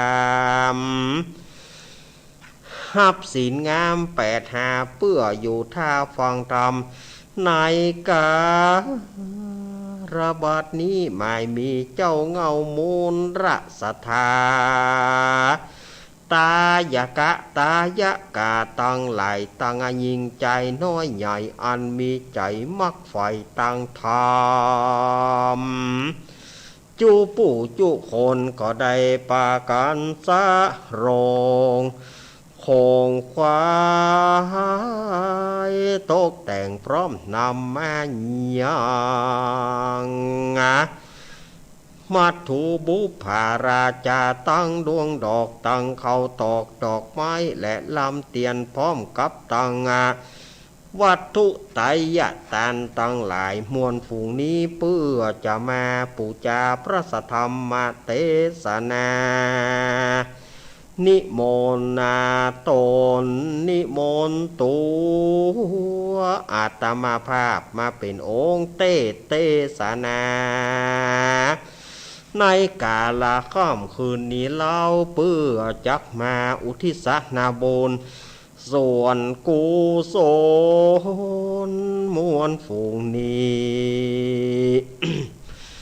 ไปหาปิตามารดาและพ่อแม่ตั้งเท่าแก่สัมปันทวงศายาติกาญาติมิตรพี่น้องอันเป็นเปื้อนป้องสหายที่ได้ร่มหายตายจากร่างพ้องจักอุทิศนาบุญไว้ภายภาคหน้าร่างพ้องจักตานไปหาพ่อเกิดแม่เกิดปู่แทนญาติแทนเจ้ากอมและนายเวรขอพระนาบุญนะกุศลมวลฝูงนี้ขอให้เขาเจ้าตั้งหลายได้ฮับของกินของตานได้กินได้บริโภคไปรอดเมื่อเจ้าขอให้เป็นเขาง่ายไฟรอดเมื่อควายกับไก่ไปเป็นแผ่นเสือและแผ่นผ้าล้อนไปรอดเมื่อข้ามเมื่อลูนปูนลาขอให้เป็นเข้าติบน้ำติบ10 ประการเฮือไปเป็นเครื่องง่าอลังการไปเจียมเนื้อเจียมโตนขอเอาจิตวิญญาณเอาโตนเอาตัวขึ้นสู่สวงสวรรค์จันทร์ฟ้าวุญสมปานแก่กาได้ถึงอะมาตะมหาเนราปานเวียงแก้วปูนเตอ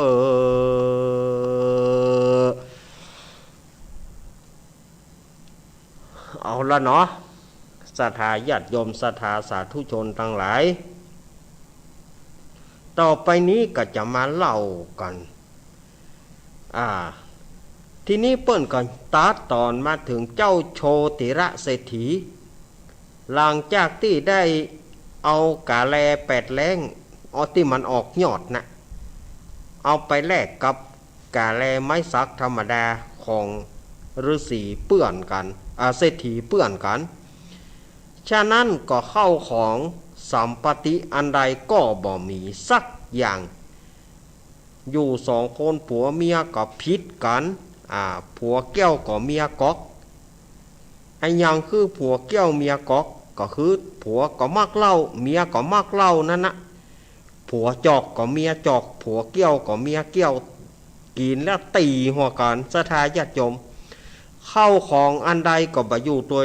เอาเข้ากลายไปคนทุกข์คนยากเลยเนี่ยใดแม่มันก็เป็นพ่อสูนะกะ กินเหล้าดีมาถ้าว่าสูข้าก็หมอกเดียวข้าก็กินเหมือนกันถ้าว่าแต่ข้า สู่ก็ยังกินโอ้ก็ข้ามากก็ข้ามากน่ะมันว่าภายบ่ได้มาสอนกันมาได้การนั่งกินข้าวสู่เฮ้ยข้าขอเตออันเหล้าอันยานะขอจะไปปากสู่ยังกินน่ะ อันสอนกันไปได้อย่าใดก็มันต่างผัวก็เกี้ยวเมียก็กอกมันไปสอนกันได้อย่าใดสลายญาติโยมมันก็ไปด้วยกันโล่งๆแล้วมันได้อย่างขึ้นแหมมันก็บ่ได้อย่างขึ้นแหมนั่นนะอย่างที่เจเปิดตึงวันเนี่ยโจรเครียดกินเหล้าอยู่ไปอยู่มาก็โจรเครียดโจรบ่มีสตางค์แล้วก็เครียดแล้วก็กินเหล้าเอาไหนมาแปะ แปะไหนเอาแปะแล้วเอาไหนมาใส่มีเมื่อใดใส่เมื่ออ่อนโอ้ก็ตายแล้วกะน่ะเนี่ยสถาญาติโยมเฮ้ยบ่มีแล้วก็แปะเอาโชติระเศรษฐีกับญาเศรษฐีเอาอยู่หันอยู่อีโอดตายแน่ๆสูหนีเตอะหนีไปบ้านหนีออกไปเสาะหาของกินของตานหนีไปเสาะหาขอตานนอกบ้านนอกเมืองหนีไปได้12 ปีสถาญาติโยมหนีไปได้12 ปีบ่ปีเข้าบ้านเข้าจองเอาตั้งหน้าเป็นไปตายเสียอย่างนกกาช่างมันเถอะนะชาตินี้เก็บเสื้อผ้ายัดใส่ถุงปุ๋ยโดกระเป๋ายังมีนะเอาใส่ถุงปุ๋ย เก็บเสื้อผ้ายัดใส่ถุงปุ๋ยเหี้ยมามีกระเป๋าไปดุย ไปตั้งหน้าติ๊กได้12 ปีไปรอดไปถึงเมืองพาราณสีสลายญาติโยมไปรอดไปถึงพาราณสีได้ยินเปิ้นว่าเจ้าเหนือหัวองค์ใหม่คือเจ้าพญาองค์ใหม่กับนางมเหสีเปิ้นฮื้อตาลเป็นนิดบอกว่าจะเป็นคนทุกข์คนยาก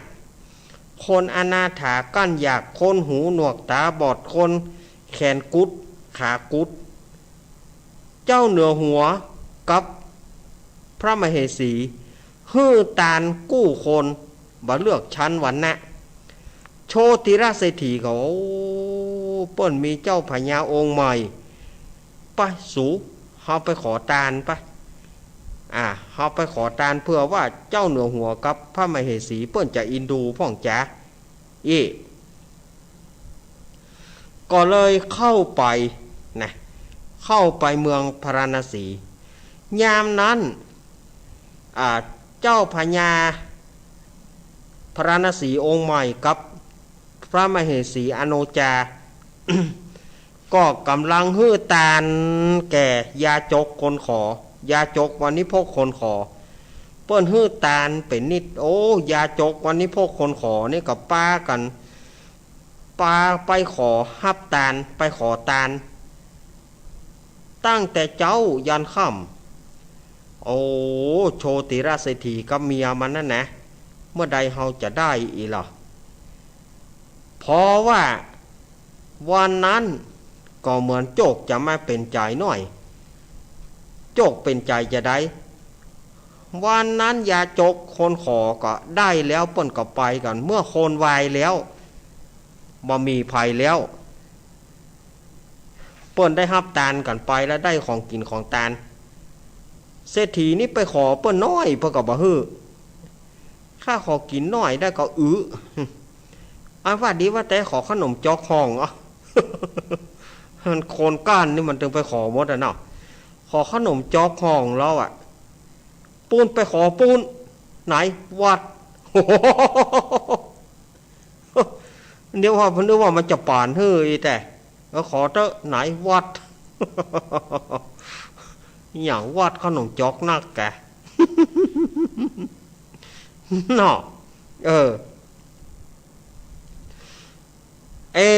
บัดเดี๋ยวนี้คนก็กุ้มก็วะไปแล้วเนาะคนก็เป่งก็วะไปละ เฮาควรการไปขอเจ้าเหนือหัวกับพระมเหสีดีกว่า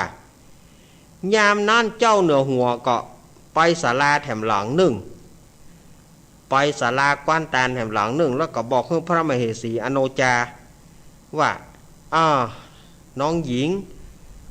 ฮื้อน้องหญิงฮื้อตานที่เนอไผมาขอก็ฮื้อเตอะตานตามใจเตอะเอกะทีนี้ปรากฏว่าเจ้าโชติระเศรษฐีกับเมียมันนะการเข้าไปหาเข้าศาลานางอโนจาขณะที่นางอโนจากำลังฮื้อตานพอดีว่ามันมีโคนแล้วนางอโนจาซัดทหารใส่โชติระเศรษฐีจำได้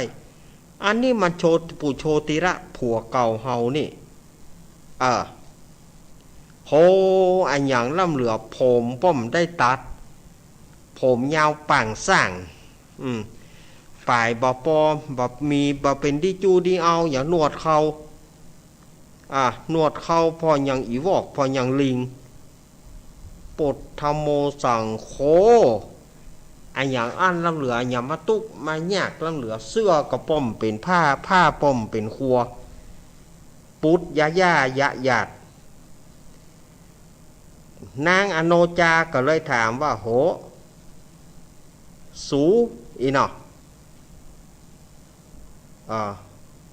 พี่ไอ้อีเนาะเปิ้นว่านะไอ้อันอย่างย่อยล่ำเหลือเนี่ยมาเป็นเศรษฐีตกยากกะเข้าของเงินทองบริวารของไอ้มีปะเลอะปะเตอมีหน่อยอย่ามดอันอย่างมาเป็นคนตุกคนยากอย่างอี้ล่ำเหลือแล้วบัดนี้ไปขอตานลูกที่ไหนมาอันอย่างยังอี้เสื้อป้อมเป็นผ้า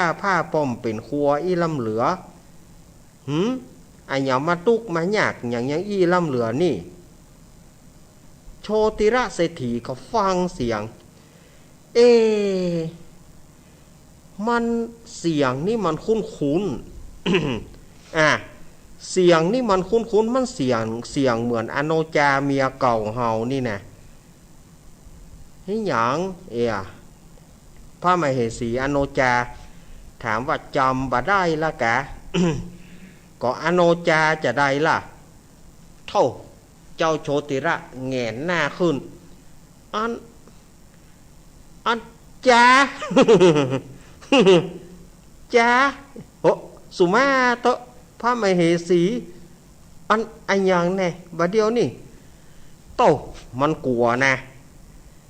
โชติราเศรษฐีกลัวหรอเมื่อจำอโนจาได้ทีไรอีจ้าโอสุมาโต อันสู้กันนี่อีหลอก็แม่นละข้านี่แหละอโนจาโหป้อนได้เป็นใหญ่เป็นโตก็เกียมโล่นนี่กลัวพระราชอาทยาหรอกลัวอาทยาเจ้าเหนือหัวจะเอาตายหรอนางอโนจาก็บอกว่าโอ้บัดท่านหนีไอ้เปิ้นบัดใจเงี้ยหยังเจ้าปี่เปิ้นใจดีเหมือนจะตายเปิ้นฮื้อตานบัดเดี๋ยวนี้ไอ้ตุกไอ้หยักอย่างอีกะโอ้พระมเหสีพะยะค่ะอีหรอบ่ต้องมเหสีมเหเสออย่างห้องจาอย่างเก่านะอันจาเหยจ้าไอ้ตุกแต่ตุกว่าตั้งแต่ถ้าไอ้ฟังกำจาน่ะไอ้ก็ตึงบ่ตุกบ่หยักอย่างอีไอ้เหลือกำจามาตั้งแต่เมื่อใดเมื่อเบาละจาเหยยกโตดทั้งไอ้กำเตอะไอ้เหลือกำจาเอากาแลแปดแรงออกยอดเป็นมรดกตกทอดเจนปู่เมาะปู่มอนปู่แม่นนะไอ้บอกฟังกำจาไอ้เอาไปแลกบัดเดี๋ยวนี้มียังสักอย่างไอ้หนีมาได้12 ปีแล้วลูกจาเหยวะนางอโนจาก็ฮื้อตาน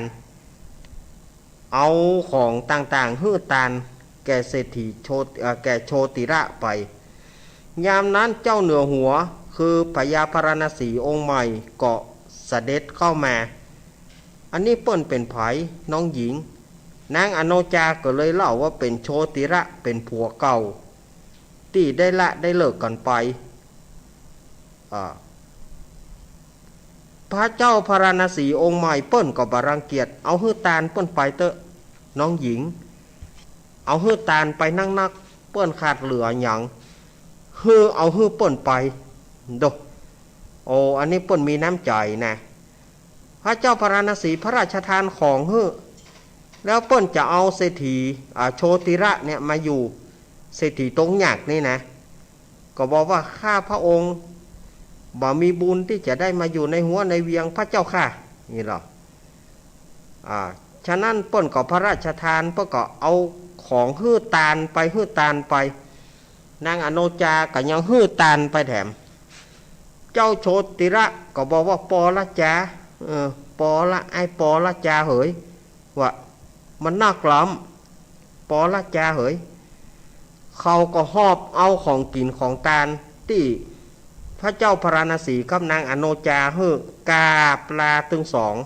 แล้วก็ปิกไปบ้านเดินทางปิกไปบ้านเห็นนะเมื่อปิกไปบ้านก็ปรากฏว่าเท่าหมีบ้านจองปวกกินตรงกินแป้นปวกกินก่อนกินคือกินแปรบะหมี่ห่อเฮือนยะย่ายะหยัดมด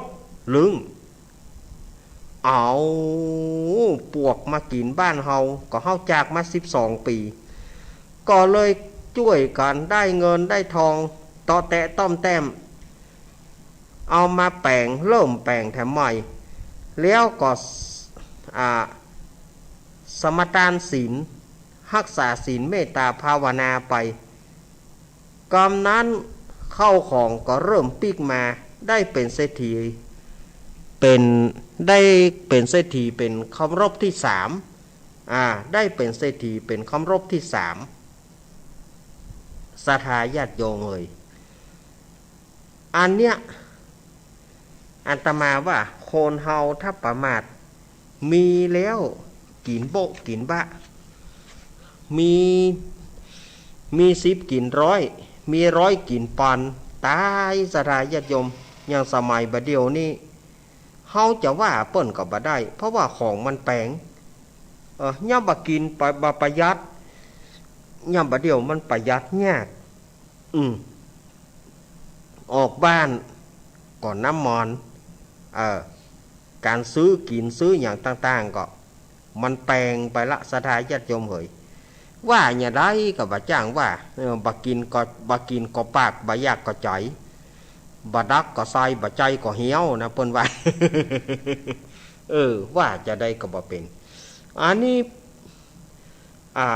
พระเจ้าพระนศีองค์ใหม่เปิ้นก็อยู่กับนางอโนจาโจนถึงอายุได้100,000 ปีปอดธโมสังโฆอายุอย่างเมินแตะเมินว่าอีลำเหลืออายุได้100,000 ปีก็ได้จุติตายจากเมืองคนเมื่อตายจากเมืองคนก็เอาจิตวิญญาณไปเกิดบนสวรรค์ชั้นดุสิตศรัทธาญาติโยมเฮยอันนี้บุญคนตะกอนนี่ถึงนะจาก100,000ลงมาเป็นหมื่นลงมาเป็นพันปีก็มีนะอันนี้อาตมาภาพก็เอาเรื่องเก่าเป็นธรรมโบราณเอามาเล่าให้ศรัทธาญาติโยมได้ฟัง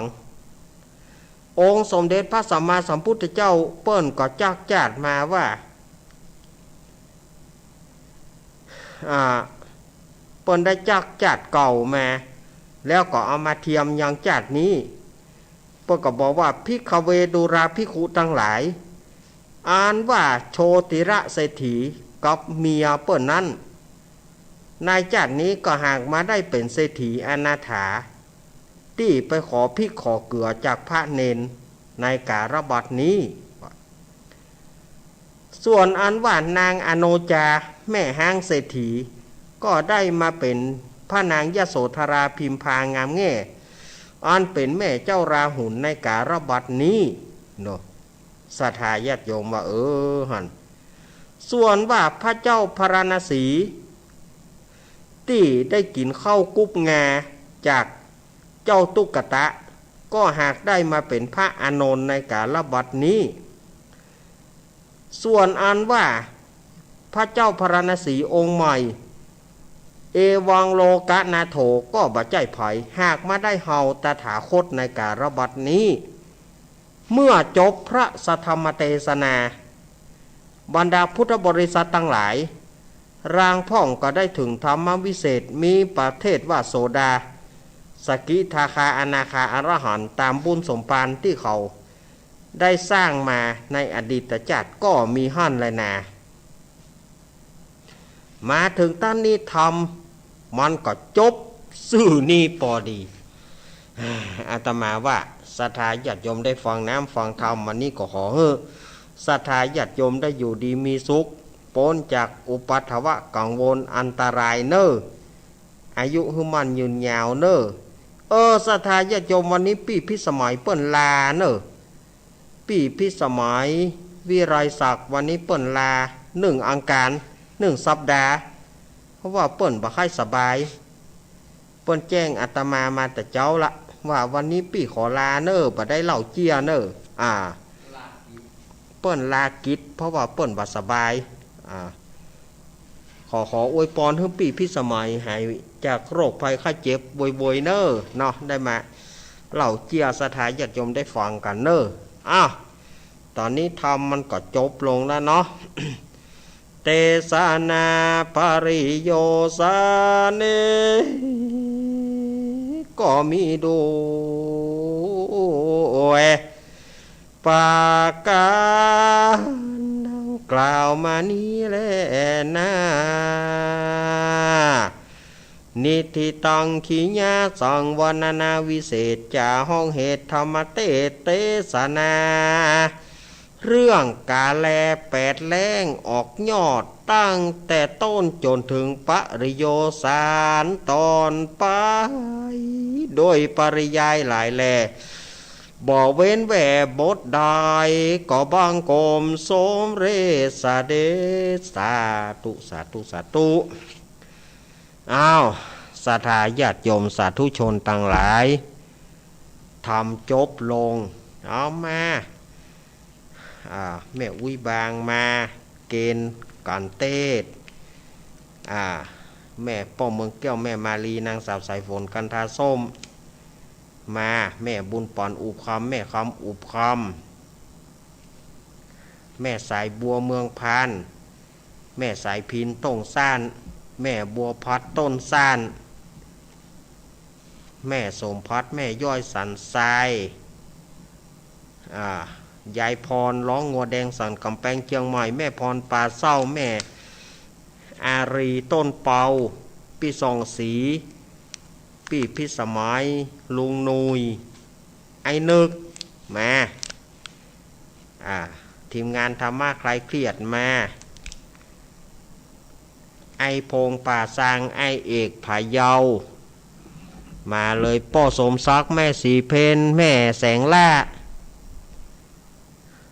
นายอเนกภริยาลูกเต้ามาป้อน้อยเจินแม่จำนวนนายเทิดพงษ์นายพัดพงษ์มาเลยมาเกณฑ์สั่งเลยเกณฑ์กันเตดวันนี้แม่บุญหลงมาลูกก็แม่บุญหลงแม่บุญหลงอำเภอลิแม่บัวเขียวแม่คำมูลแม่เกี้ยวมูลตังลีนะแม่เกี้ยวม่วง3 ปีลีเจ้าว่ามาเลยแม่สายพินกัลยาแม่กองแรงเกิดเมื่อค่ำแม่ฟองละอแม่ตาน้อยป้อน้อยผล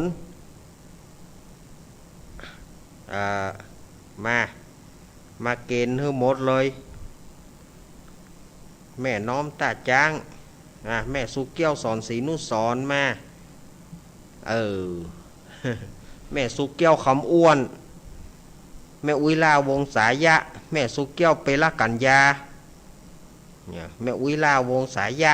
บัดได้ชื่อเพิ่นบัดได้เปิ้นปะเปิ้นแม่สุยะ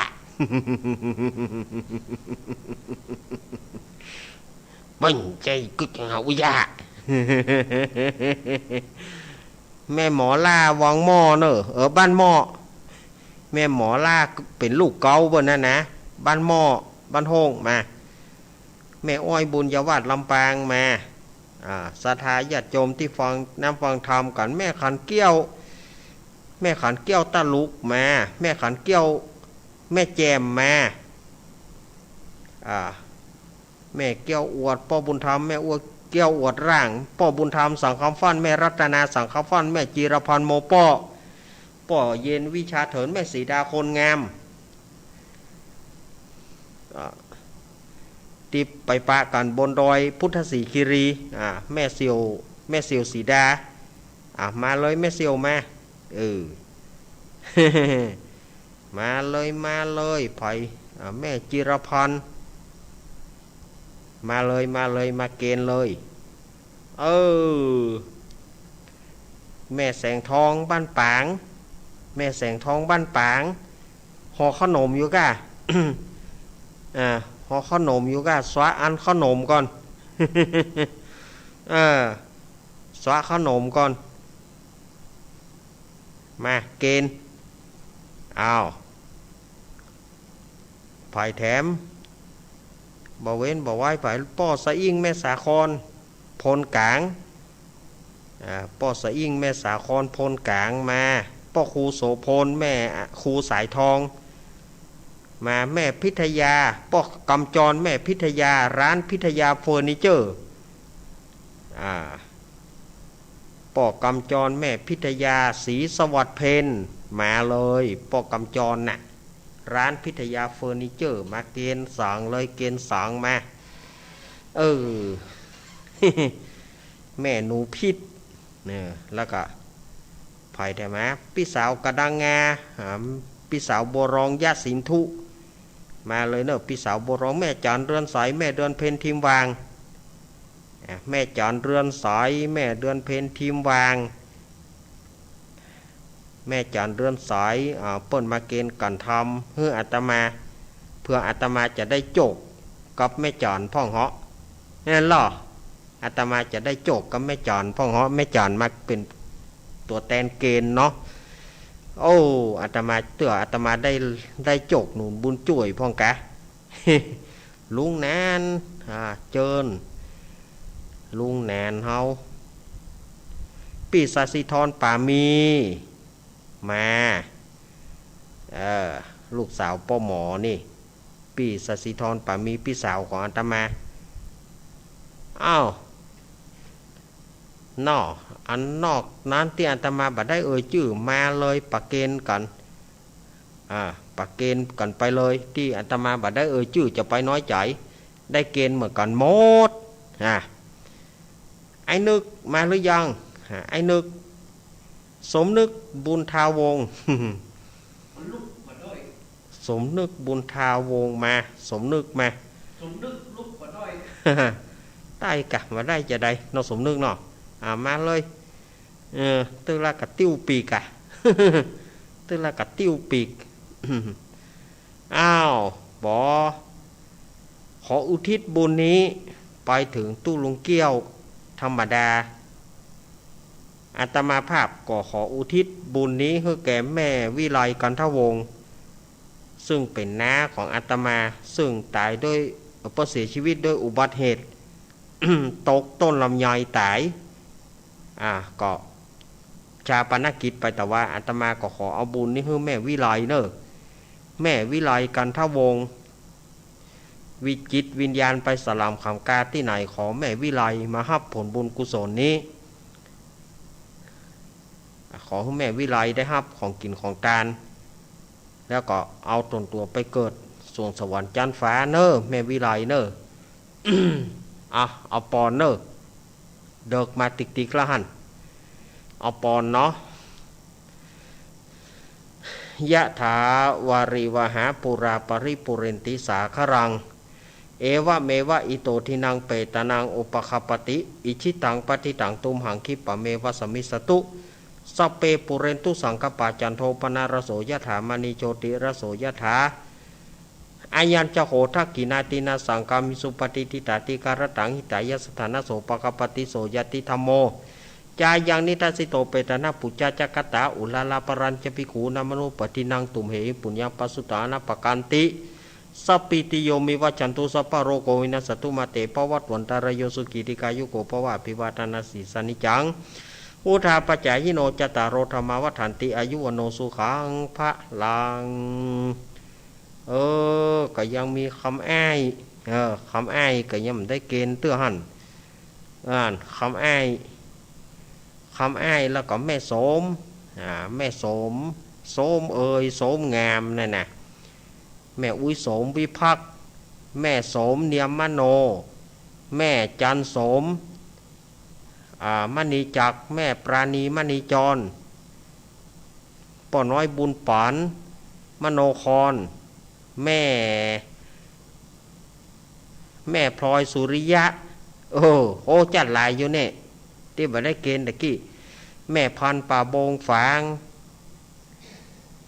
ดูยังนักอยู่นี่มาอาตมาก็ลืมไปฟังปอนแต่แม่พลอยสุริยะก็ยังได้มาเตื้อมาป่อบุญศรียานะแม่ยายพรร้องงัวแดงสันกับแปงเจียงใหม่มาอาตมาก็ฟังลำไปแต่เอาปอนทำรอบเนาะอภิวาทานาสีริสานิจังวุธาปจายิโนจัตตารโรธรรมวัฏันติอายุวโนสุขังปะลังเอาปะขาดบักเกินไผแล้วเนอะอาตมาก็จังลืมเน่เนาะอาตมาก็เหลือเวลาแถมประมาณ20 กว่านาทีอาตมาจะลองเปิดสายเนาะวันนี้เปิดสายดึกหน่อยก็คงบอกว่าก็นอกสถานญาติโยมสายดึกไปหน่อยเนาะวันนี้เวลาหัน23 นาทีอาตมาวางสายเฮือละเนอ0892140135ปดโทแต่ว่าโยมเปิ้นท่าขนาดเลยเนี่ยแต่เจริญปอนแม่บัวพัดฟังอยู่นอนักเรียนมันกดน้ำมนต์ว่ะวันนี้ครับวันนี้สุมาตัวมันสาระมันนอกลำไปวางลูกเรียนชัดดีเนี่ยประกาศนี้ชัดดีขนาดพาดมนะครับกำลังใจลูกเรียนนะครับขอบคุณแม่บัวพัดเนอตัวแม่บัวพัดกุลันเนอต้นแซนนะครับอันนี้แม่บัวพัดกุลันต้นแซนเนาะต้นแซนตำบลแม่ศูนย์ครับอาจารย์เนอลูกเรียนเนอครับยินดีแม่บัวพัดเนอแม่บัวพัดกุลันต้นแซนตำบลแม่ศูนย์แม่บัวพัดวางสายฮือกสุมาแม่บัวพัดวางสายฮือกขอบคุณเจริญปอนอันนี้จากตังใดโอ้แม่สลัดมาเจ๊ซ่อนอำเภอเมืองปาน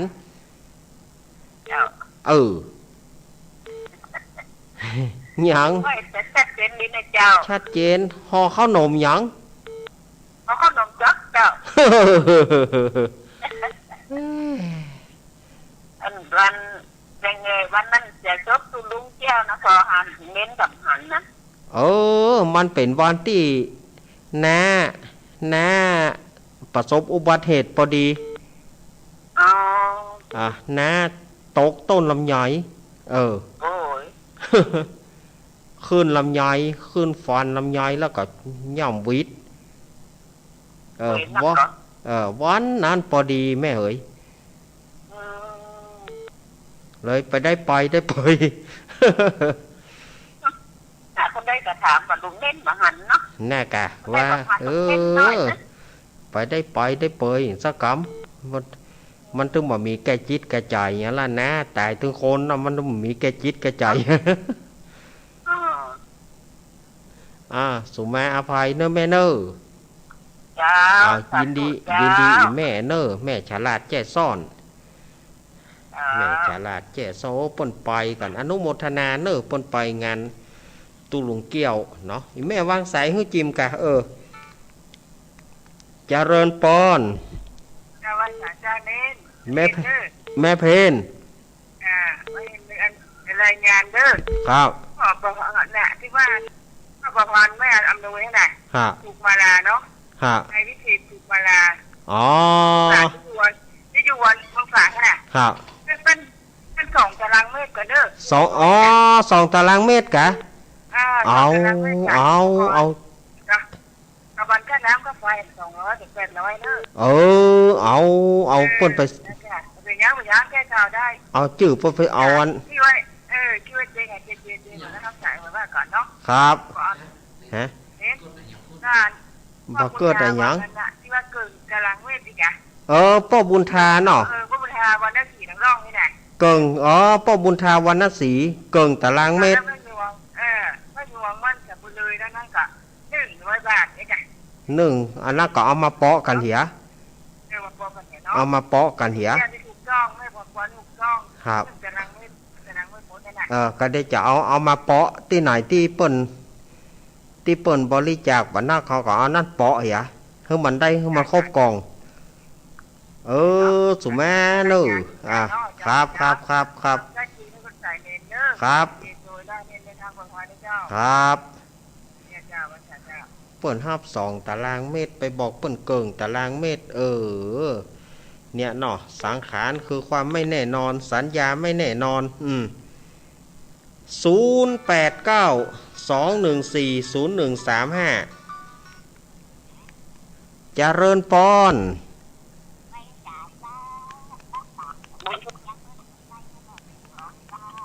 แม่แสงทองมาแล้ว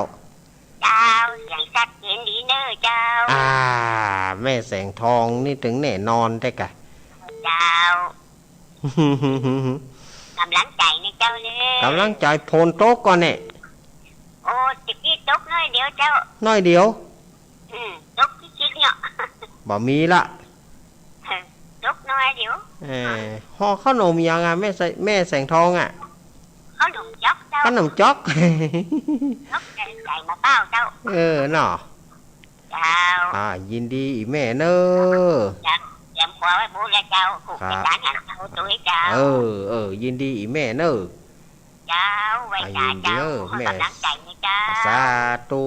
แม่แสงทองแม่รุ่งแจ้งแสงทองบ้านปางพะเยาแม่วางสายหื้อจิมแม่แสงทองวางสายหื้อจิมเจริญปอนโยมปี้เจ้าลองโทรศัพท์ใหม่รอว่าความเพลงมันจะบอกได้นะได้แต่เนาะอย่างเป็นต้นเป็นแม่เลี้ยงลองโทรศัพท์ใหม่กะมีโทรศัพท์อังกอป่านทั้งผมสักเขียงเลยเดียวเอาคนเดียวจะโทษอันนี้5Gนะเหรอได้ยินเสียงเจชัดเจนเลยป่ะครับวันนี้ความเพลงมันแพงแต่ 5G 5G ก่อนลองดูได้เนาะครับรัชการเจ้ายินดีเนอะปีพิสมัยใ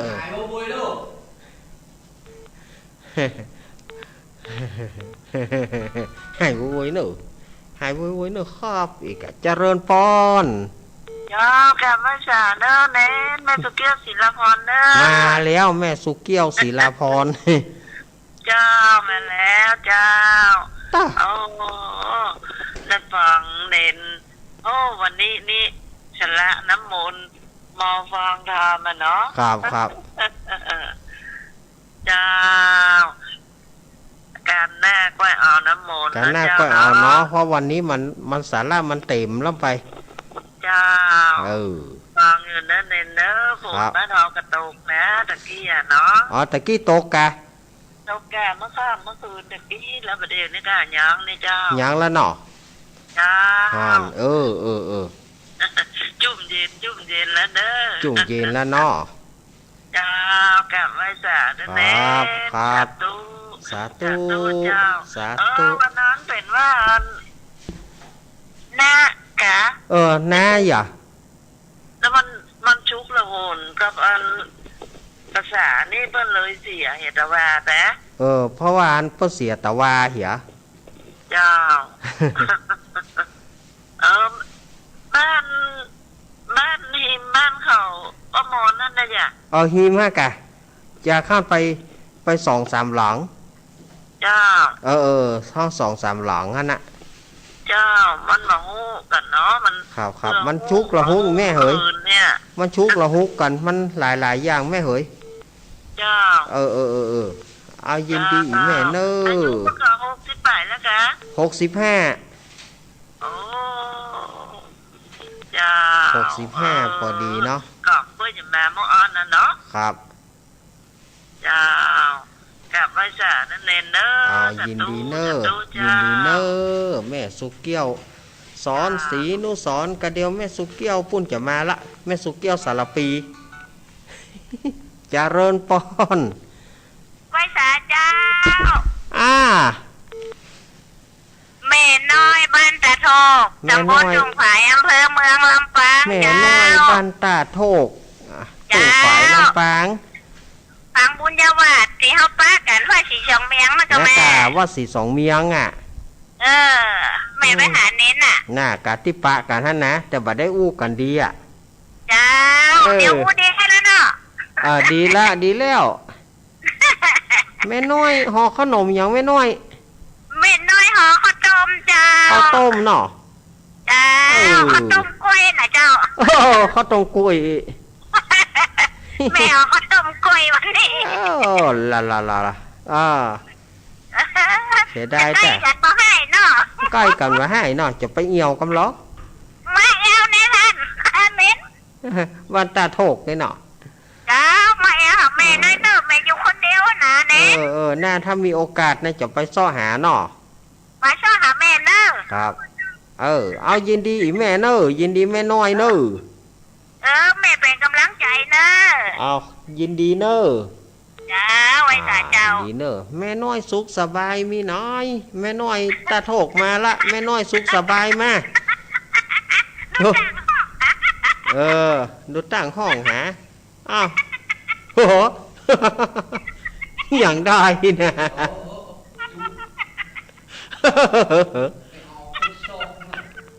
เอายินดีเด้อเอาแม่น้อยแม่น้อยสุขสบายเข้ามาแม่น้อยตาโถกมาละ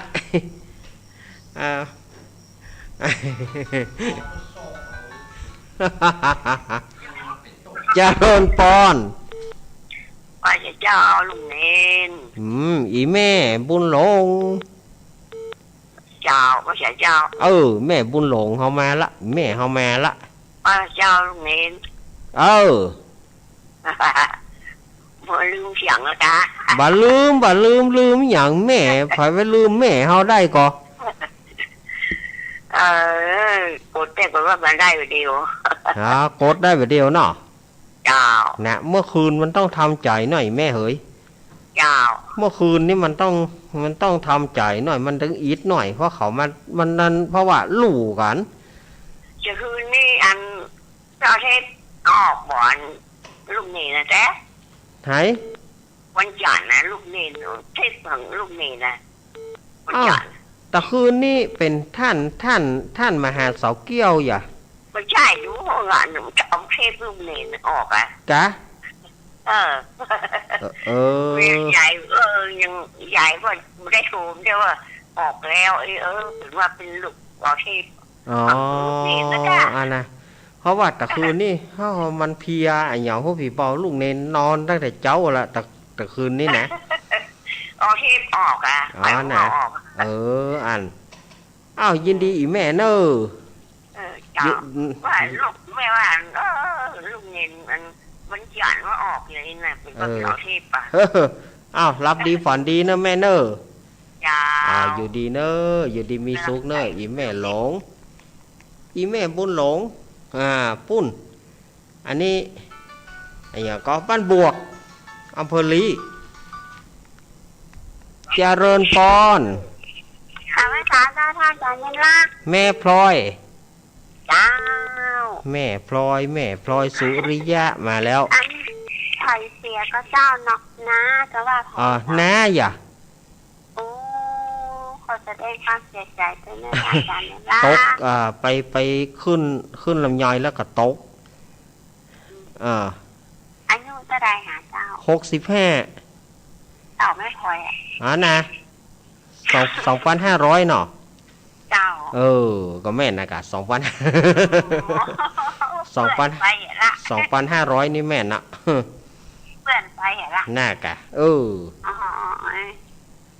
เจ้าเขาจะได้ความเสียใจถ้าอาจารย์เนี่ยนะ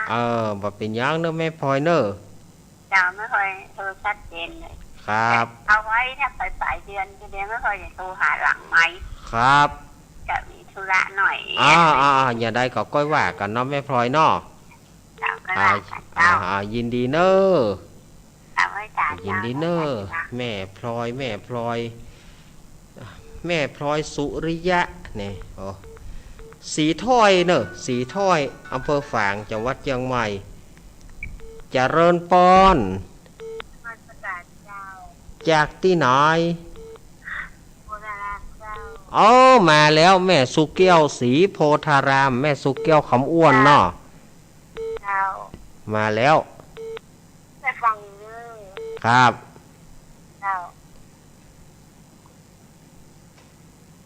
แม่ฮื้อกำลังใจเนาะ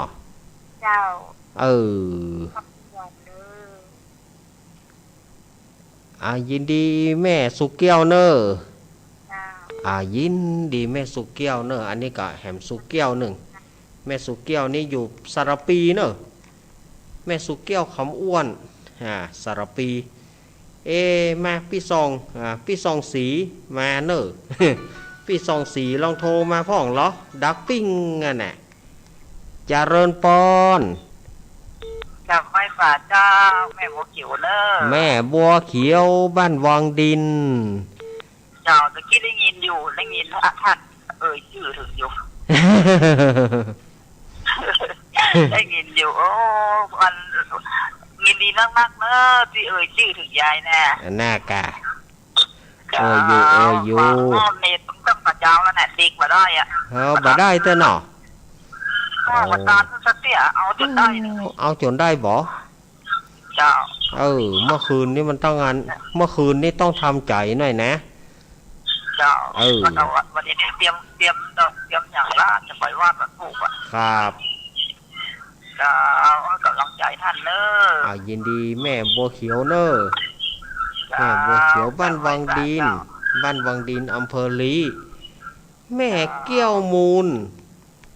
แม่แก้วม่วง3 ปีไปไหนหมดแม่เขาหายเข้าไปหมดเอาแหมสายเดียวเนอะเจริญปอนสายนักนะขอแสดงความเสียใจด้วยนะครับครับคำอ้ายปะตอนมันเปิ้งมันชื่อคำอ้ายปะตอนนั่นกะมาวันอันยินดีอันพี่อ้ายวันนี้ไปจะได้ฮะช่วยตรงก็ชื่อคำอ้ายปะตอนฮะโดยหมอกเนาะวันนี้ออกขึ้นเดียวกะ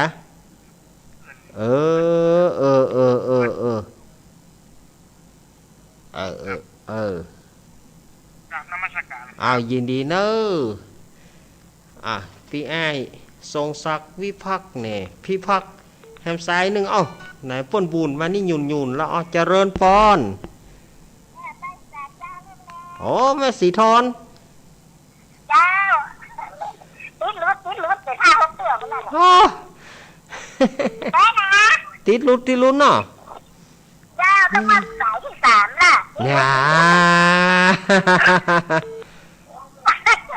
วันนี้มาได้น้ำมนต์สักกรรมวันนี้มาได้สักกรรมเอาไว้วันการหน้าจะใส่เฮ้อเนอะเจ้า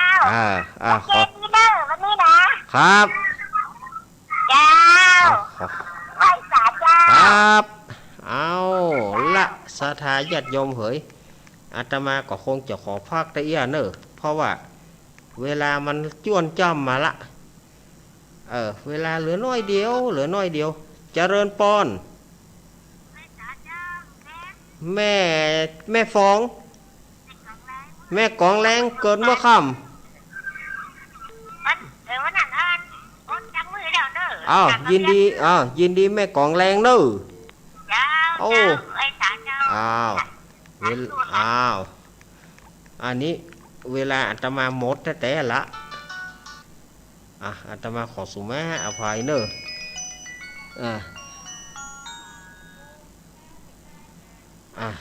สุมาแต่ละเวลามันหมดละสถานญาติโยมอันนี้หมดแต่บ่เหลือสักเพิ่มตอกละ